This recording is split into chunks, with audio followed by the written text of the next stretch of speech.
My hands were trembling, but not from fear. You don't really feel fear when your blood's pounding in your ears, and the whole floor suddenly forgets you exist. I was holding two cardboard boxes, one stacked with framed certificates I'd never bothered to hang, the other with a half-dead plant, a thermos, and a stress ball shaped like a brain. Ironic, considering I was apparently no longer needed for mine. Security hovered like I was smuggling nuclear codes instead of a mug that said, "World's quietest overachiever." Garrett, the new CFO with a jawline sharp enough to cut payroll, stood smugly beside HR like he just benched me in some tech bro fantasy league. "Restructure means we trim the dead weight," he said with that nasal baritone that made every word sound like a TED Talk given by a hedge fund. No one looked at me. Not Rachel, who once sobbed in my office after screwing up a red line. Not Tim, who I helped dodge a lawsuit with 3 sentences and 1 phone call. Eyes dropped to screens like it was a goddamn fire drill. 7 years. 7 years of midnight emails, 1,000-page contracts, and whisper-quiet victories. And I was reduced to miscellaneous debris in motion. The elevator dinged. I stepped in. Garrett didn't even have the decency to stop talking, already rattling off buzzwords to the HR director about streamlining synergy. As the doors closed, I looked up at the floor numbers ticking down 20, 9, 18 like a reverse countdown to whatever came next. I didn't cry. I didn't say a word. But right around floor 7, something inside me shifted. There's a moment where humiliation burns so hot it welds into something else. Cold, calculated clarity. And as I stepped into the marble lobby of Atlas Strategic Holdings one final time, I felt a twitch at the corner of my mouth. Not a smile exactly, just a flicker. Like the first spark before the fuse catches. Hey, quick thing before we go deeper. If you're still here listening, it means something in this mess resonates with you. Maybe you've been the silent one. Maybe you've seen someone like me walk out carrying boxes while everyone stayed seated. If that's the case, consider subscribing and liking this. It helps the team keep telling stories they're not supposed to. And yet, it matters more than you think. Now back to that twitch. See, they thought they walked me out clean. But you don't fire the woman who wrote the contract without reading the fine print. And buried inside the 472-page agreement that built Atlas's last major acquisition was a clause they never saw coming. Clause 9. My kill switch. And the clock had just started ticking. The second I shut my apartment door behind me, I slid off the heels I hadn't even broken in yet and carried those boxes straight to the kitchen table. The plant wilted to one side like it knew. I poured myself the last of the wine from Thursday, still open on the counter, and sat down in the silence. No welcome home. No husband. I'd signed those papers 2 years ago when he said my job wasn't feminine. No dog. I was too tired most days to be needed after work. Just me, my laptop, and the contracts that built a $470 million empire now pretending I'd never existed. I booted up the old Lenovo I kept for personal archives. No cloud. No shared drives. Just cold storage, triple encrypted, offline unless I needed it. The startup fan wheezed like an old man getting out of a recliner, but it lit up like always. Within minutes I was logged into a private legal repository I built myself. Every draft I'd ever written, backed up, watermarked, time-stamped, and notarized through an independent server. Garrett thought I was dead weight. I was the spine. The acquisition file was right where I'd left it. Atlas PDF. I clicked it open, and my eyes scanned through language I could still quote in my sleep. Sections I'd written on napkins at 2 a.m. Subsections debated in 11-hour conference calls. Writers smuggled in while Garrett was too busy posing for LinkedIn headshots. And then there it was. Page 317. Clause 9. In the event that the primary contract drafter is removed from their role without due process, the agreement may be nullified in whole at their written discretion, effective immediately upon notification. Most people think contracts are about rules. They're not. They're about leverage. And Garrett had just handed me mine on a gold-plated platter. I leaned back in my chair and exhaled for what felt like the first time all day. Not with satisfaction, not yet, but with purpose. I hadn't planned on using it. Clause 9 was my fire extinguisher behind glass. A just-in-case. But humiliation flips a switch. And now that glass was broken. I opened my email client and drafted a message to Atlas's general counsel. Subject line Clause 9 Activation Notice. I attached a notarized PDF, timestamped, ready. I added the legal summary, kept it emotionless, just citations and intent. Facts they couldn't erase. I CC'd 3 external counsel contacts, 2 state bar observers, and 1 journalist who used to quote me anonymously in their M in a column. I didn't send it. Not yet. Instead, I clicked schedule. Monday, 9:05 a.m. Right after Garrett's big investor summit was supposed to begin. Let them have the weekend. Let them smile. Let them toast to trimming the fat.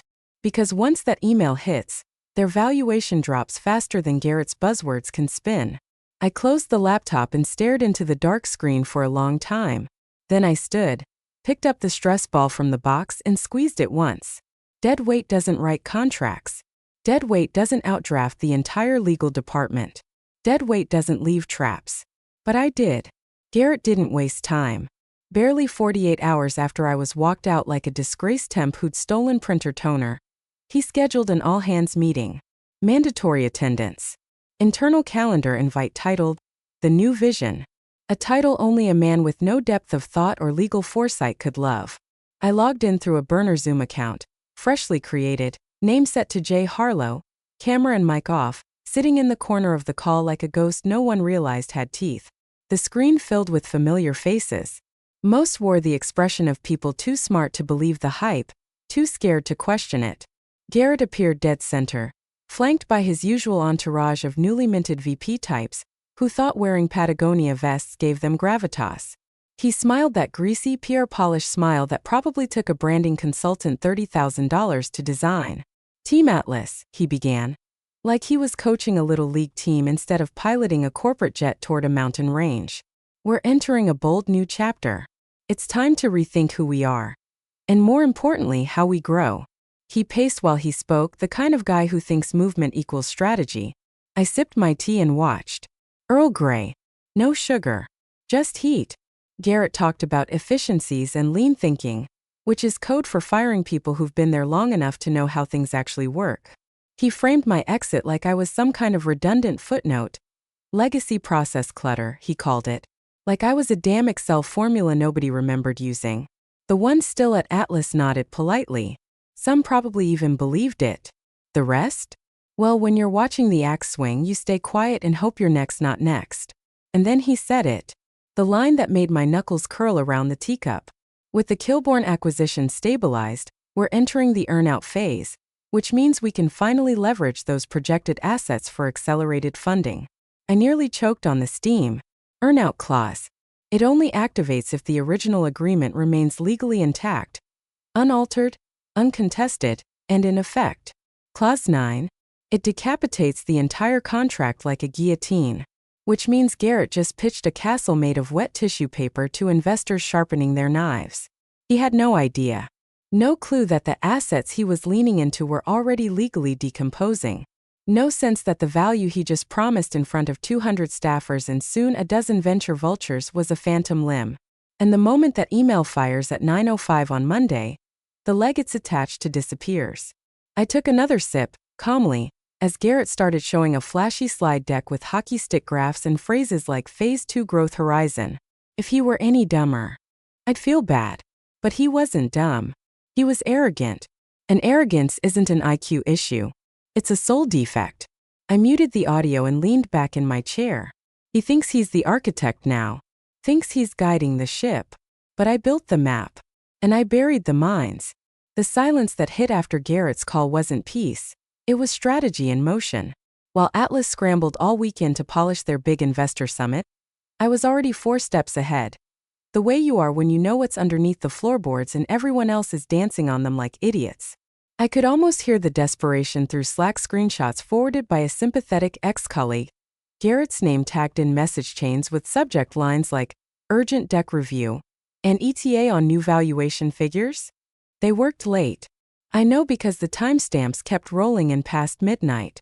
Graphics teams reshuffled logos. Legal scrubbed statements. Garrett even had marketing draft language for a press embargo he thought would go live after the summit. Like Atlas was a rocket ship about to launch. Never mind that the fuel tank had a gaping hole they couldn't see. Meanwhile, I was in a booth at a quiet cafe in the old part of town, across from someone who did remember the whole. Naomi-chan, former equity partner at Bell & Lowe, one of the original outside counsels I worked with when structuring the Kilbourne deal. We hadn't spoken since she left to start her own practice, but when I called, she cleared her schedule. She didn't ask why I reached out. Just ordered her drink, took off her coat, and waited. I pulled out a single printed page from my folder. Clause 9 clean and centered. She read it once. Then again slower. When she finished, she sat back and looked at me like someone studying a chessboard that was already over. Mate in one and the opponent hadn't seen it. If Clause 9 were to activate, I asked, quiet but deliberate, what happens to the equity arrangement? Her answer was immediate. No hemming, no hypothetical dancing. Rollback.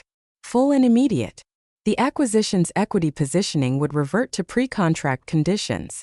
No transition period. They'd have to disclose it publicly. SEC filings, investor memos, the whole thing. I nodded, mostly to myself. And the earn-out? Void. Unenforceable. It's tied to post-acquisition integration, which, without a contract, never legally happened. We sat in silence for a moment, letting the weight of that hang in the air like frost. She didn't need to know why I was asking. She knew. Anyone who understood corporate law at this level would know the only reason you schedule this conversation is if you're holding a match near the fuse. Naomi finally broke the silence. You going to warn them? I gave a half smile. I did. 3 years ago. When I wrote the clause and asked them to read the damn thing. She smiled too thin and knowing. Let me guess. They didn't. They skimmed. Her head tilted. Garrett. I shook mine. Didn't even do that. He just assumed my name on the draft was a clerical carryover. We paid the bill in silence. No goodbyes. Just the nod you give someone who saw the blueprint and understood what the final floor collapse will look like. By Sunday night, Atlas had released a teaser line on their social media. Tomorrow begins our boldest chapter yet. I stared at that post while sipping a glass of bourbon in bed, barefoot, laptop dimmed.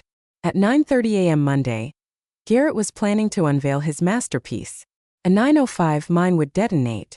Monday, 9:05 a.m. In the Atlas boardroom, the lights were already too bright, and the air smelled like expensive coffee, cold ambition, and printer toner. Garrett stood at the front of the room in a tailored navy suit that probably cost more than my severance, if I'd been given one. He was talking fast, trying to look relaxed, flipping through slides as the first round of investors filed in. Most were stone-faced, silent, tapping notes into tablets, nodding at each other without speaking. The room had the sharp, artificial buzz of a space preparing for a performance that couldn't afford to fail. Across the conference table, Clara Dixon, Atlas's general counsel, was skimming her notes, sipping burnt espresso, and pretending to listen to Garrett's preamble. She'd always been sharp, but she played politics like it was a hostage negotiation. The type who didn't speak unless she'd already counted the knives in the room and memorized every exit. At exactly 9:05, her screen pinged. She glanced at it absently, then froze. Subject line. Clause 9 activation notice. She blinked. Read it again. Her jaw twitched just slightly. Then she clicked. Inside was a single PDF. Notarized. Time-stamped. Certified via blockchain ledger. It stated clearly, in unemotional surgical language, that the acquisition contract between Atlas Strategic Holdings and Kilbourne Technologies was nullified, effective immediately, due to unauthorized removal of the contract's primary drafter me, without due process or cause. Clause 9 activated. Clara didn't move for several seconds. Garrett kept talking about agile infrastructure investments, while the floor beneath him began to rot. One of the investors raised an eyebrow at her sudden stillness. Another noticed the blood draining from her face. She leaned forward, elbows on the table, and whispered to her paralegal, "Get Dan from compliance. Now." But Dan was already 5 steps behind. The paralegal's face fell. He's in with risk. They're reviewing the earnings forecast and... Clara didn't wait. She stood up mid-presentation, walked straight past Garrett without a word, and stepped into the hallway. Her phone was in her hand. She called internal legal, then risk, then external counsel. None of them had answers. Some didn't even know what Clause 9 was. Inside the room, Garrett finally noticed something was off. "Everything good?" he asked, forcing a chuckle toward the investors. No one laughed. Then one of the VCs spoke, cool, clipped voice with a faint British accent. "Garrett, are we still in legal possession of the Kilbourne assets?" That's when Garrett's smile cracked. "Of course," he said. "Why wouldn't we be?" The VC turned his iPad toward him. The screen showed a forwarded email mine. Same subject line. Clause 9 activation notice. "We received this from Bell and Lowe's former counsel," the investor said. "They labeled it legal emergency. Care to explain?" Garrett opened his mouth, then closed it. Across town, I sat in my kitchen, coffee in hand, laptop open, watching the online investor briefing countdown tick toward 0. The screen still showed the pre-meeting slide. "Welcome to Atlas Strategic Holdings, the next phase." But behind that glossy slogan they were unraveling. Not with screaming or sirens, but with boardroom dread. The kind that crawls in slowly when no one knows who to call, because the one person who knew how this all worked? She'd already left. With her boxes. And her claws. It didn't take long for the dominoes to start dropping. The second Clara returned to the boardroom, her entire posture had changed. Gone was the cool, distant corporate barrister. She moved like someone trying to hold in vomit while walking across a minefield. She leaned down and whispered something into Garrett's ear that stopped him mid-sentence. For a moment, you could almost hear his ego deflate. His eyes darted toward her tablet, then to the faces of the investors now watching with the amused skepticism of people who'd smelled blood in the water before. "We're just experiencing a minor technical hiccup," Garrett stammered. "Won't be more than a few minutes." But nobody nodded. Nobody smiled. Because just outside that room, internal legal had convened an emergency huddle in the hallway and confirmed what Garrett refused to believe. The Kilbourne acquisition, Atlas's crown jewel, their entire growth narrative, their golden goose, was legally gone. Not restructured. Not disputed. Gone. Nullified retroactively. Like it had never existed on the books. And without that acquisition, 70% of Atlas's market valuation vanished with the morning fog. Contracts tied to Kilbourne assets were now floating in limbo.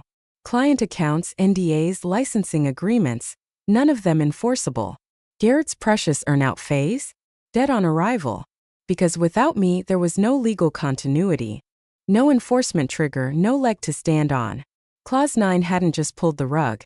It had torched the floor beneath it. One of the investors whispered it first. "Is this fraud?" The room went still. Because it wasn't just a question. It was a lifeline to the only possible outcome that didn't involve their money vaporizing in real time.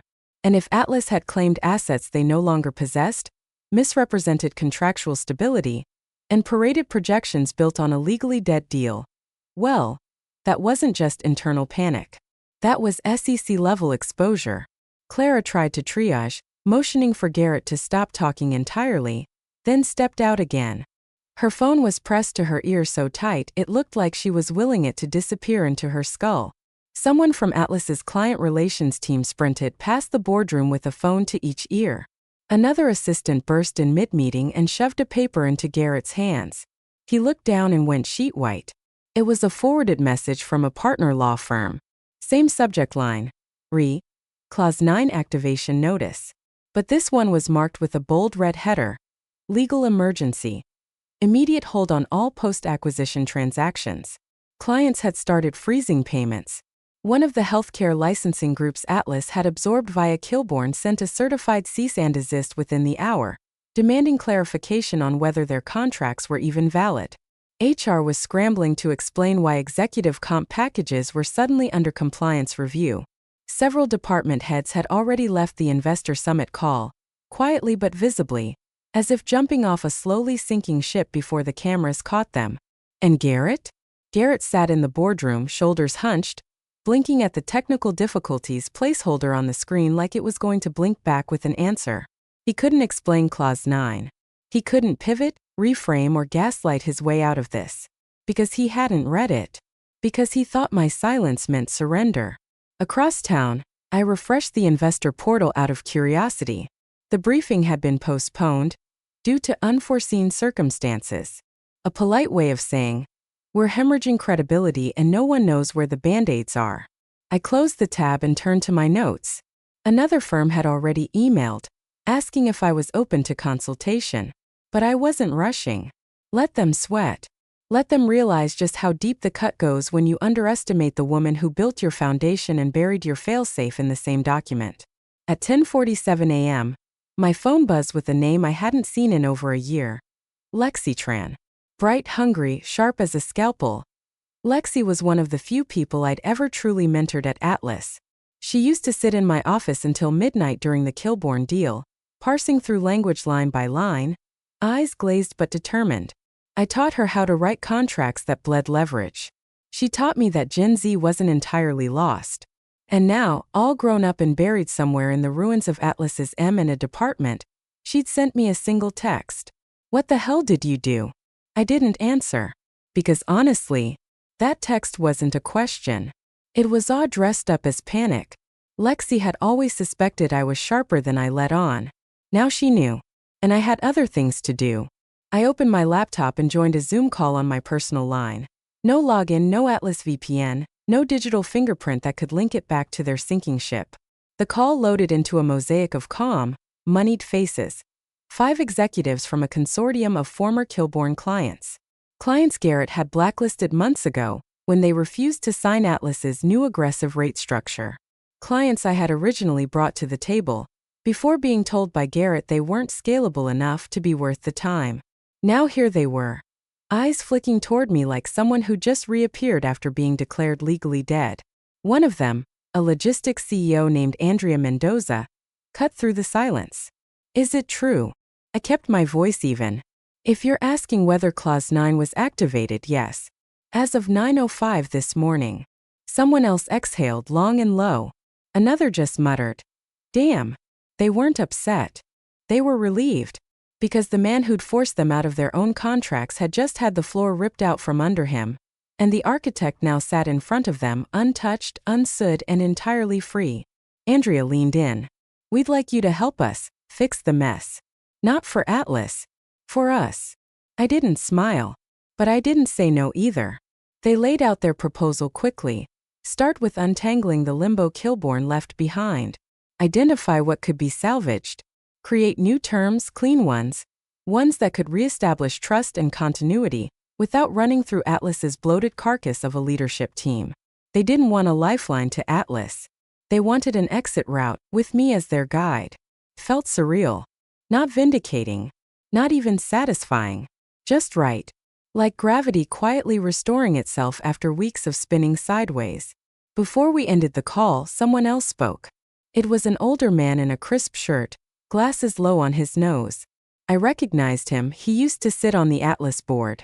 Resigned just before Garrett came in swinging with his restructuring manifesto. He said, "Off the record, Marla, I've heard legal's already flagging Garrett for bypassing multiple review protocols on that acquisition. If Clause 9 holds, and it will, compliance is going to dig up everything." His tone wasn't gloating. It was clinical. He was already seeing the next wave: investigations, audits, maybe even charges. I nodded once. Then I'd suggest they start with the approval chain on the amended stock schedule. He raised an eyebrow. "You think he forged it?" "I think he never read it." Which might be worse. The call ended shortly after. I sat back, cracked my neck, and checked my inbox. 3 more client requests. 2 offers for contract consultations. One from a former Atlas competitor I hadn't spoken to since 2018. I looked down at my phone. Lexi's message was still there. Still unanswered. But she'd figure it out. They all would. They were finally learning the lesson Garrett never did. The most dangerous person in the room isn't the loudest one. It's the one who wrote the rules and then walked away. The emergency board meeting was called at noon sharp, but from the outside it looked more like a wake. Conference Room B, Atlas's crisis room, outfitted with blackout blinds and frosted glass, was already locked when Garrett arrived. He wasn't greeted. No small talk. Just the board chair nodding at the security guard to let him in. Clara was already seated, flanked by 2 legal analysts from external counsel, folders open like autopsy reports. The first thing she said was simple and brutal. "Clause 9 is airtight. There is no reversal mechanism. Garrett scoffed, visibly rattled. That's not possible. She was an employee, not a damn sovereign state. Clara didn't blink. And yet she held intellectual authorship, was not terminated under due process, and had contractual protections you never bothered to review.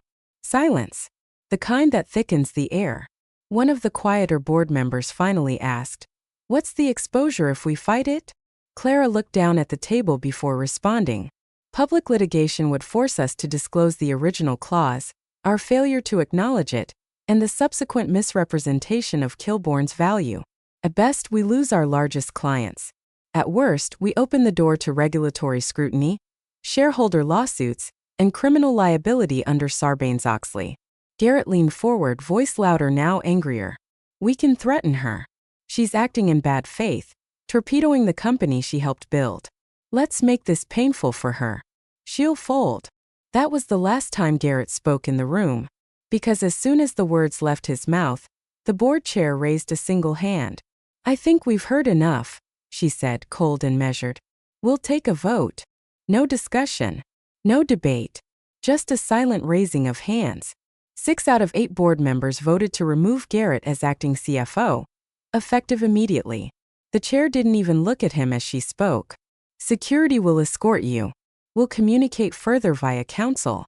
Garrett sat frozen, lips parted like he was still forming a sentence he'd never get to finish. His eyes darted to Clara, who didn't return the look. Her expression said everything. "You built your kingdom on a contract you never read. Now live in the rubble." Across town, I was sitting in my sunroom, laptop open, warm breeze cutting through the screen door. I was reviewing language for a new contract proposal when a simple notification pinged into view. From VantageRx Executive Office. Subject: New Terms Discussion. Body: We'd like to work directly with you moving forward. Let us know when you're available. That was it. No fluff. No apology. Just the quiet acknowledgement that the balance had shifted. Atlas's largest client, one that had accounted for nearly a quarter of Kilbourne's post-acquisition revenue, had just broken rank. They were done playing middleman. They wanted the architect, not the broken tower. I took a breath. Not pride. Not even relief. Just the deep, still sense that everything was now exactly where it belonged. The empire had collapsed.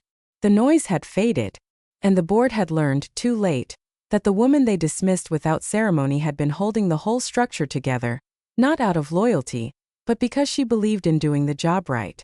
Now the game board was mine, and every piece was moving on my terms. The fall wasn't a bang, it was erosion. Fast, brutal, and public. Within 3 days, Atlas Strategic Holdings lost 22% of its stock value. By the end of the week, they were trending on LinkedIn for all the wrong reasons.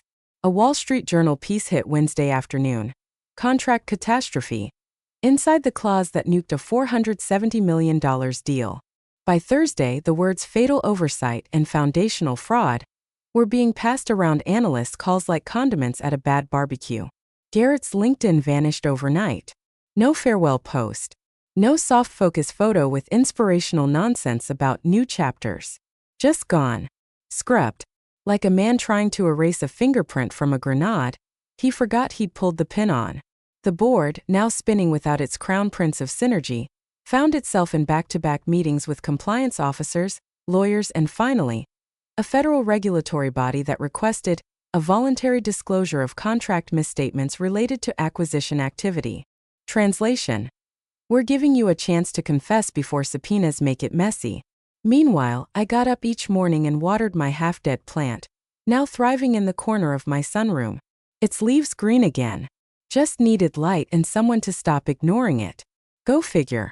I incorporated within 8 days. Jensen and Gray Legal Advisory, LLC. Quiet office. No logo-stuffed lobby. Just a clean letterhead, a direct line, and more business than I knew what to do with. My first 3 clients, all former Atlas partners. People who'd seen the iceberg hit and decided they'd rather hire the woman who designed the warning sign than wait for another Garrett to steer them into one. I didn't advertise. Didn't pitch. I let the headlines do the work. By week 3, I was sitting alone at a cafe off the coast in Carmel. Ocean to the left, espresso in front of me, Inbox open on my laptop screen. A familiar headline stared back from the legal journal banner. Clause 9. How one legal architect toppled a $470 million empire. There it was. No embellishment. No softening. Just the facts, printed in black and white and blinking in the California sun. I took a sip of my drink. It tasted clean. Cold. The waiter passed by and dropped a small envelope on the table. Black sealed, no return address. I opened it. Inside was a note on heavy cardstock. I don't know if you remember what you told me 3 years ago. Contracts outlive the people who ignore them. You were right. Thank you. A friend. No signature. But I knew the handwriting. One of the Kilborn execs Garrett tried to push out. I'd helped him draft his exit clause. He never forgot. I slid the note back into the envelope, folded it in half and placed it in my bag. I didn't need a severance package. I wrote something better. Control. Legacy. And silence so sharp it made noise.